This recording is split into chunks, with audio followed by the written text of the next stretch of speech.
अस्सलामुअलैकुम दोस्तों, क्या हाल है। उम्मीद करता हूँ सब दोस्त खैरियत से होंगे। मैं हूँ कामर जावेद और आप देख रहे हैं KJ व्लॉग्स। ये मेरा पहला व्लॉग है। उम्मीद करता हूँ आप सब दोस्त मुझे सपोर्ट करेंगे, मेरी वीडियोस को अपने दोस्तों के साथ शेयर करेंगे और हमारे चैनल को सब्सक्राइब ज़रूर करेंगे। हाँ, ये देखें, सर्दियों का मौसम है, ठंडी ठंडी हवा चल रही है। ये देखें दोस्तों, ये देखें दोस्तों, कितनी तेज़ हवा चल रही है।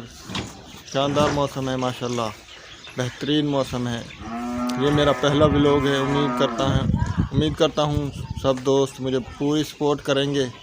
ये देखें, ये गांव में हम हैं, गांव में मौजूद हैं और ये मेरे पीछे बेरी का दरख्त है। इसमें सुर्ख कलर के बेर लगते हैं, आपको चेक करवाते हैं। ये दोस्तों, इसमें ये सुर्ख कलर के बेर हैं। ये देखें, ये देखें, ये देखें। और इसमें इस बेरी की जो ख़ास बात है, इसमें वो बीज नहीं है, गुठली नहीं है। ये देखें दोस्तों, इसमें बीज नहीं है, ये बगैर गुठली के ये बेर है और बहुत ही मीठा है, सेब की तरह इसका जायका होता है। ये देखें दोस्तों, ये देखें, बहुत ही सुहाना मौसम है। ये देखें, ये गांव में हम मौजूद हैं और ठंडी ठंडी हवा चल रही है, हल्की हल्की धुंध भी है।